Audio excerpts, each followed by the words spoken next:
Hello YouTubers, this is just a short video I'm putting together regarding problems with Peterson pipes when it comes to cleaning them.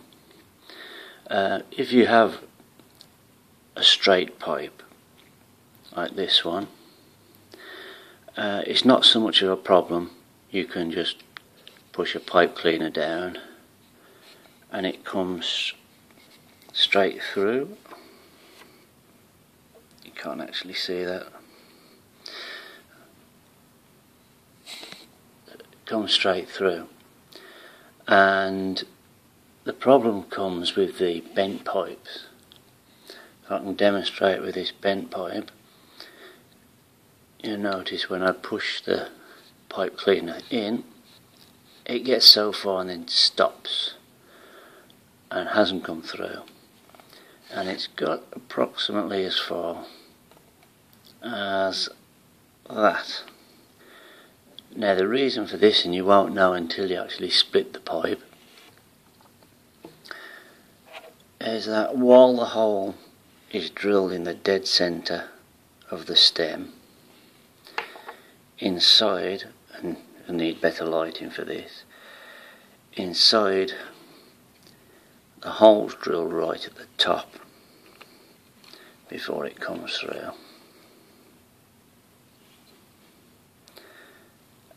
And I'm guessing that the reason for that is so that any moisture stays at the bottom half of the inside. So the only way that you're going to clean it properly is by taking it apart, and this is where the problem then lies, because although they don't talk about it on the Peterson site, and there's not a lot of useful information on cleaning the pipes there, what I'm getting from reading reviews and forums is a lot of people find it really hard to take the stem apart from the briar on all Peterson pipes, not just this model. And let me tell you, the first time that I opened this one, I was really worried that I was going to just shear off the bottom part of the stem.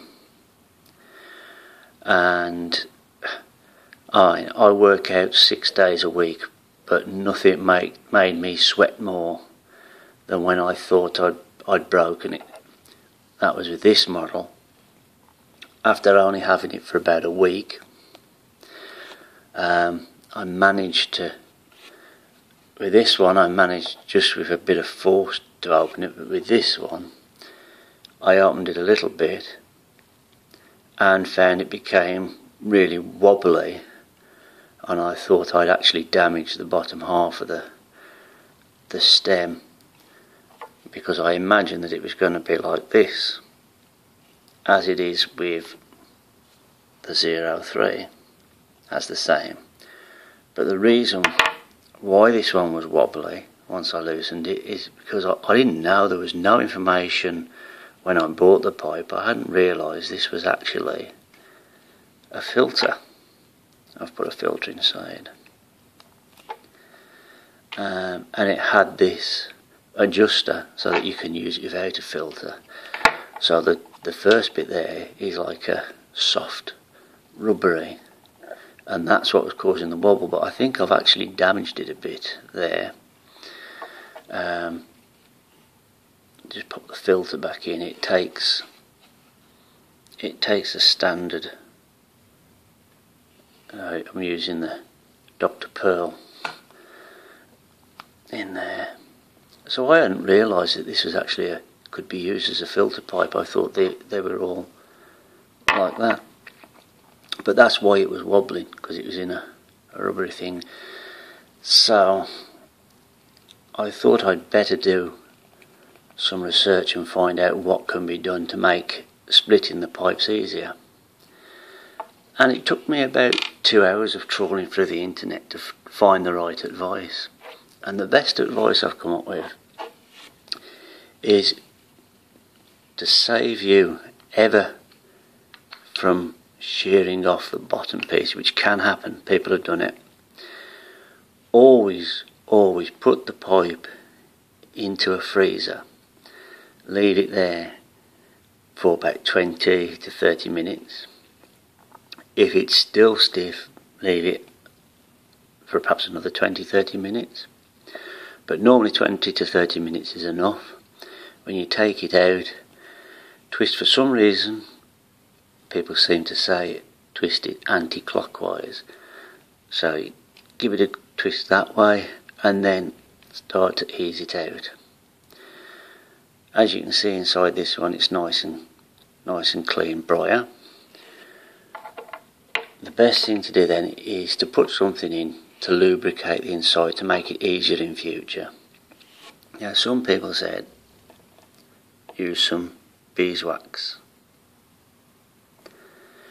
Personally, I don't like the idea of that. I don't know why, because I guess beeswax, it changes consistency as it gets hot. Whether that would do anything to the pipe, I don't know. But the other advice for lubricating it is more the engineer's type of advice, using graphite, and a 2B or number 2 pencil apparently is ideal just for coating the inside. So you get a pencil and go all the way around the inside, lubricating it liberally, and then hopefully in future, here's one I did earlier, in future it should be easier. Oh, that's still stiff. It should be easier to take off and on, but I would still recommend, I wouldn't even attempt to take that off without putting it in the freezer for about 20 minutes to be on the safe side. And ironically, the one that you don't really need to have that issue, that's actually a lot easier to take off. But oh well. You could have let us know, Peterson.